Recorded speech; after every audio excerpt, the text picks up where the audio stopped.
Okay, we are still on chapter 20 of Olive in the Spellbook of the Lost and Found. Mags nods to me in greeting. Lucky's tail beats feebly on the step as a hello, taking out a cigarette and gestures to Rose after she lights it.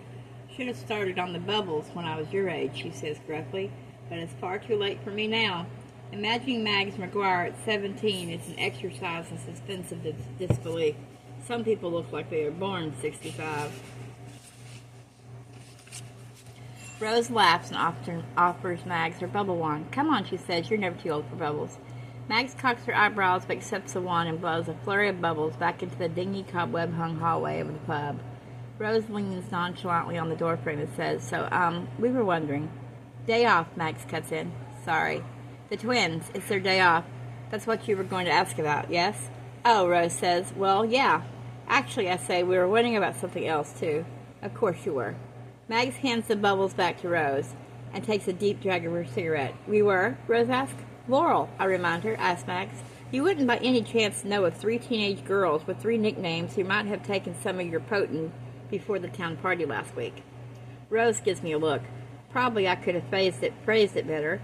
Mags looks a little put out, although that may be her face's default setting, and gives us nothing more than and I don't stick my nose into other people's business for our pains. She stamps out her cigarette on the back step and retreats into the pub with Lucky limping behind her. So much for that, says Rose, and we hop back on our bikes and head in the direction of Oak Road.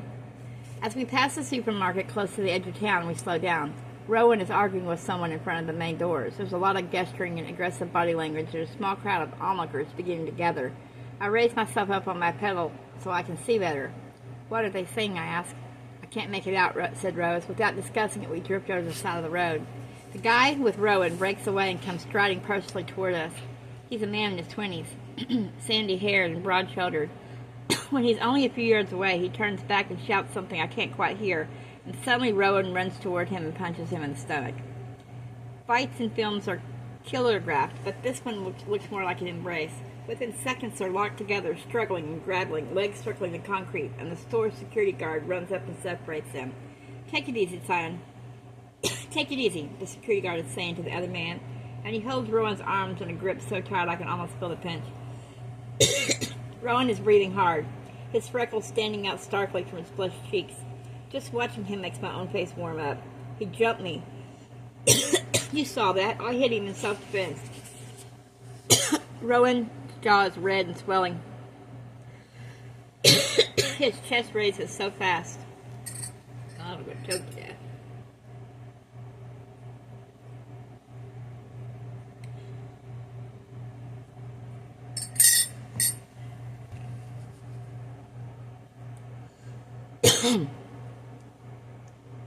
Out of the supermarket walks my Aunt Jillian, who's clearly just finished her weekly shop. She sees the fight, then frowns, and she spots me and Rose. What's going on here, she says, in her official police voice. Cian says this young lad was shoplifting, says the security guard. He's been stealing from work, Cian starts to say. I mean, from people I work with.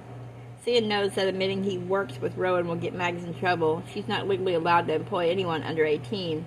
And if the rumors about her potent are true, that's not the only illegal thing happening on the premises.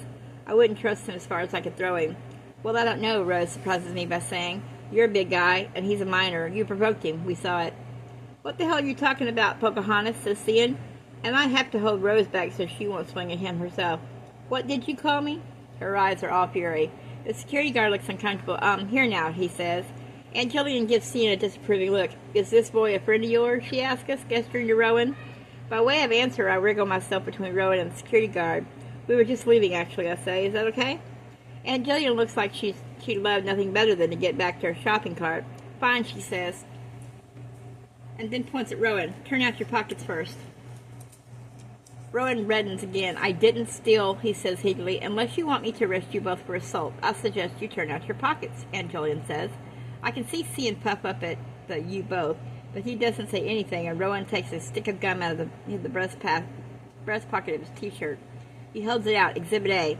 He unwraps it and puts it in his mouth before taking Exhibit B, his phone and his wallet out of the back pocket. And Exhibit C, a set of keys, his silver ladder out of his front pockets. If judged by the contents of his pockets, Rowan seems like an exemplary citizen. See? You want to pat me down now, too?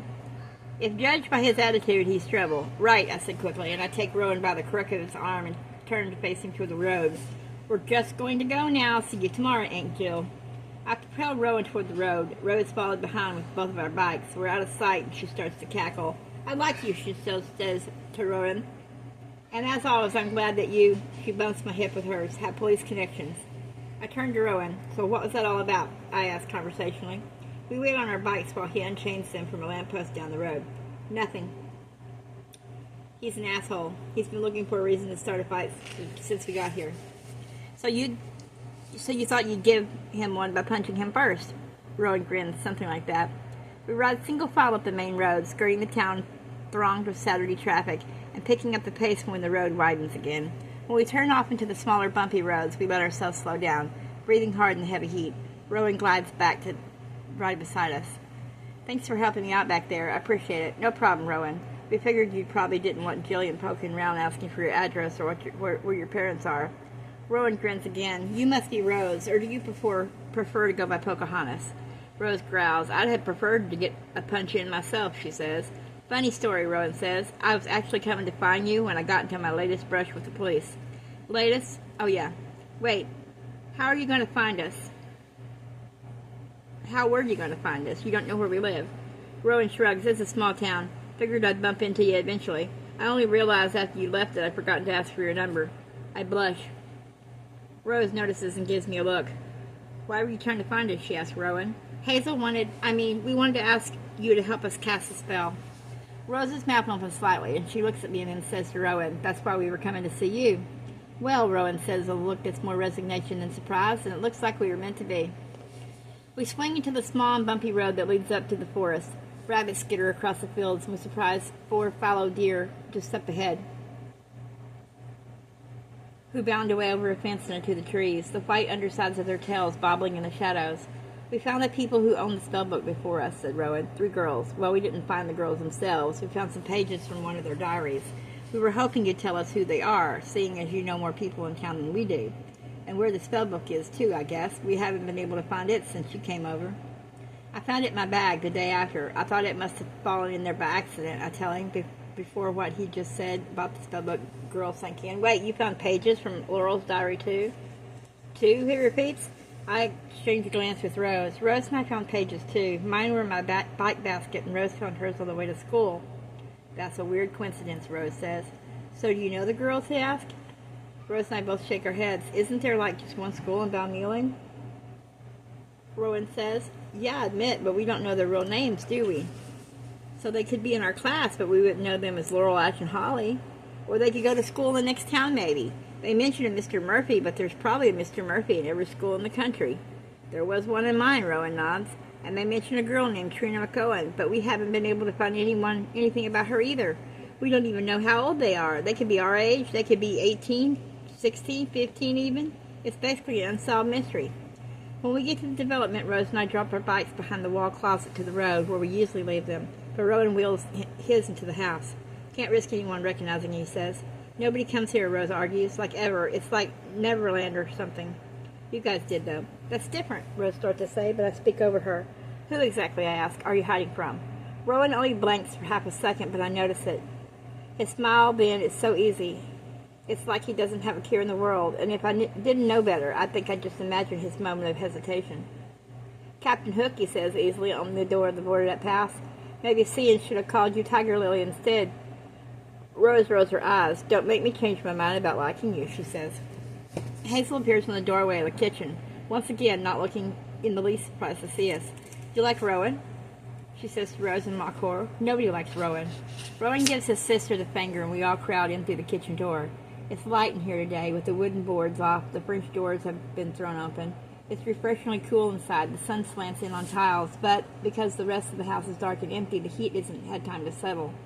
Ivy, sitting on the back step, looks up surprised and says, I like Rowan, as if Hazel was being serious. There's a small awkward moment that I don't quite know how to interpret. Does Ivy like Rowan? Are they together? Rowan's red in cheeks, Hazel's averted gaze, Ivy biting her lip like maybe she shouldn't have said that. Beside me, Rose watches each of their faces. Her eyes narrow, and I'm sure she's wondering, like me, if Rowan and Hazel are both in love with Ivy. It's something about the way they move around her, like they're well aware of her at every moment. When I think back to the last time I was here, it fits in too. Rowan's blush fades slowly, and my heart sinks a little. I turn away and catch sight of Rose's expression as she watches Hazel. She looks a little like I feel. I remember her describing Hazel to me, confident, gorgeous. Infatuation's a terrible thing. Yeah, well, Hazel says to Ivy, as if to smooth things over, you've always had shit taste in friends. She turns to her brother and says, speaking of which, what happened to your face? Rowan rubs his jaw thoughtfully. I got punched a bit, he admits. Just a bit? Ivy asks. She sounded slightly confused. Did you deserve it? Hazel asked. Probably, Rowan says, at the same time as I say definitely. When he laughs, his eyes crease the corners. Okay, he says definitely. Your brother's got quite the temper on him, Rose declares. Hence why I decided I liked him. They have that in common, I explained to Hazel. Hazel smiles right into Rose's eyes. I'll bet, she says. A temper is a thing you can lose, Ivy says softly from the back door, to nobody in particular. Besides, I say, that Cian guy isn't exactly the friendliest. Or the least racist, Rose adds. Hazel isn't smiling anymore. Cian punched you? She says to Rowan. It's fine, he says. He takes a cheap bottle of beer from the tiny fridge and opens it on the other side of the counter. Cian, who we work with almost every day, punched you. Hazel says, her voice rising. Rowan shrugs. I said it's fine, Hazel, just drop it. Hazel sits down at the table and shakes her head. I knew it was a bad idea for us to work there. It's fine, Rowan says again. He looks at me and Rose like this is a conversation we're not supposed to be present for. It's not a problem. It is if Cian decides to go sniffing around, Hazel argues. Sniffing into what, I start to ask, but Ivy jumps up from the back step and cries out, Look! I run to open the door with the others to sight myself. The light little wind that's been rustling the trees must have shaken up a trash can somewhere, because a small swirl of candy wrappers and receipts and potato chip bags and pieces of paper blows in across the weeds. Ivy darts outside and grabs at the paper. It couldn't possibly, but she comes back in holding another page of Laurel's diary. It's torn across the bottom. It doesn't say much. They find random items in the forest. It looks like Laurel's beginning to believe in the spell. When I mention this, Hazel shows me the diary pages she found this yesterday, skinny dipping and found things, a missing boy. Rose, reading over my shoulder, says, I haven't heard anything about that, have you? I shake my head no, which is weird, because my Nana's the biggest gossip in town. Rowan reads out Asher's description of the boy. You'd know him if you saw him. He's scruffy and blond, and he's got his eyebrow pierced. Nope, Rose shakes her head, doesn't ring a bell. But he does ring a bell for me, loud and clear, a great song. Can I have another kiss before you go? My thoughts must show in my expression. Do you know him? Not exactly, but I think I saw him at the bonfire party. I think we were dancing with him at some point. I don't know, I was pretty drunk. He was blonde and got, I guess, kind of scruffy. He had an eyebrow piercing. I don't know, it might not be the same guy.